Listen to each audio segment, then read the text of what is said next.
Bonjour à tous. Électrostatique, introduction et généralité. Nature des particules ou bien des charges électriques. En 1897, Joseph John Thomson met en évidence la présence de l'électron dans de nombreux phénomènes différents et montre que le rapport de la charge et de la masse est toujours le même, peu importe la provenance de l'électron. En 1899, Thomson mesure la masse et la charge de cette particule. Cela ne faisait plus aucun doute, l'électron existe. C'est donc à lui qu'on attribue la découverte de l'électron. Thomson reçut d'ailleurs le prix Nobel en 1906 pour cette découverte.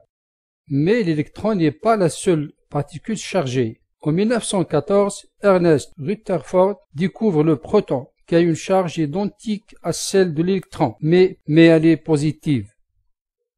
Ainsi, la charge électrique d'un objet est due à la présence de ces deux types de particules chargées. Définition de l'électrostatique. C'est la présence ou bien l'existence des charges électriques, soit positives, soit négatives, sur des surfaces et dans des volumes sans déplacement qui génèrent un courant électrique. Classification de l'électrostatique. L'électrostatique, c'est la branche de la physique qui étudie les phénomènes créés par des charges électriques statiques, sans déplacement.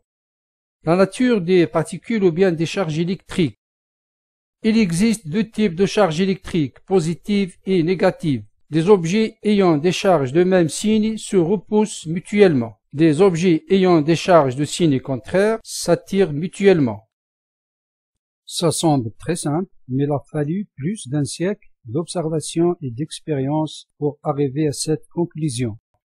En 1894, George Stoney donne à cette particule le nom d'électron, et l'année suivante, Hendrik Anton Lorentz refait la théorie de l'électromagnétisme en supposant l'existence des particules chargées. Les protons ont des charges positives. Les électrons ont des charges négatives.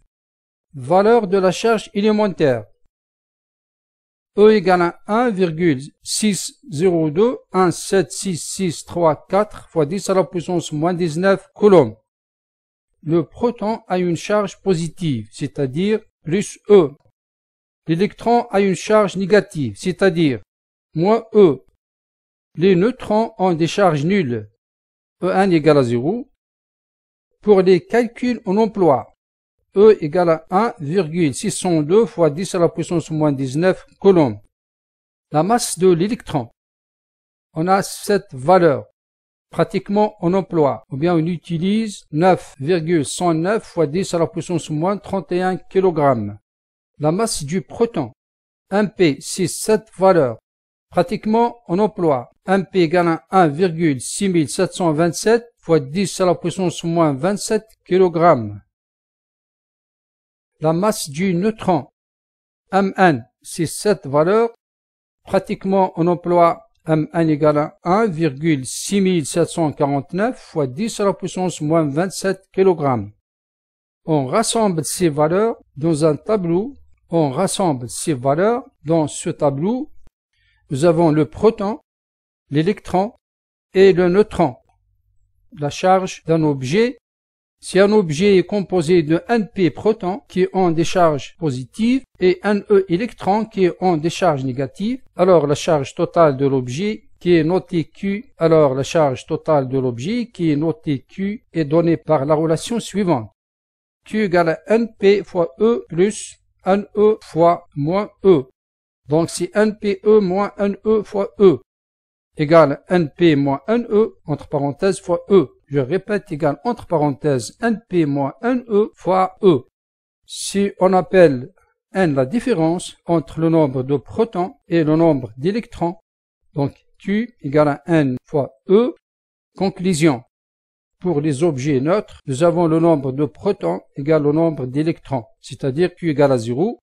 Pour les objets ayant une charge positive, le nombre de protons est supérieur au nombre d'électrons. Pour les objets ayant une charge négative, le nombre de protons est inférieur au nombre d'électrons. Conservation des charges électriques. Les charges électriques ne peuvent pas être créées ni détruites. Les charges électriques sont transférées d'un matériau à l'autre. Exemple, frottement d'une tige de verre avec de la soie. Je répète, frottement d'une tige de verre avec de la soie. Voici une tige de verre et voici un morceau de soie. Après frottement, on aura un transfert d'électrons de la tige de verre vers la soie. Enfin, la tige de verre devient chargée positivement. La tige de verre aura une charge positive et la soie aura une charge négative. Pourquoi y a-t-il conservation? Dans la plupart des interactions électriques qui se produisent, on ne produit ou on ne détruit pas les électrons et les protons. Comme on a toujours le même nombre de protons et d'électrons, la charge totale reste toujours la même. On ne peut que déplacer les électrons et les protons. On ne peut que déplacer les électrons et les protons. Séparation de la charge. Les électrons dans une substance ne sont pas tous liés de la même façon. Certaines substances perdent des électrons assez facilement, alors que d'autres auront tendance à voler des électrons et à d'autres substances. Ainsi, quand on met en contact deux objets, il est possible qu'il y ait un transfert d'électrons d'une substance à l'autre.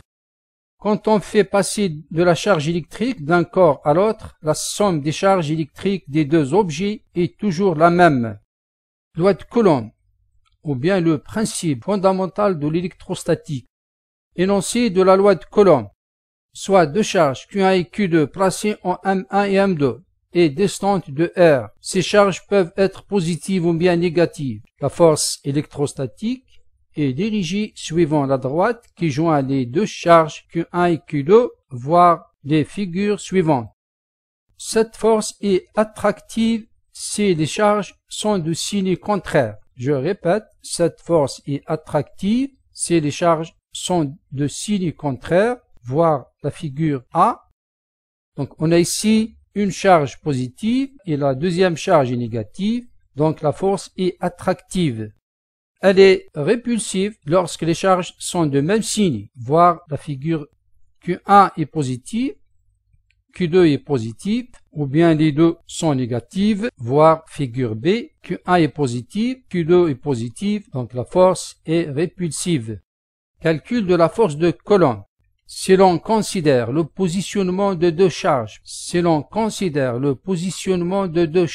par rapport à un repère XY, voici le repère XY. Q1, Q2, les deux charges sont positives, alors la force est répulsive. Deuxième cas, les deux charges sont de signe contraire. La force coulombienne entre les deux charges Q1 et Q2 est donnée par, exemple, F1 sur 2 égale à K fois Q1 Q2 sur R à la puissance 2 fois U12. Le vecteur U12 est un vecteur unitaire. R égale à R2 moins R1.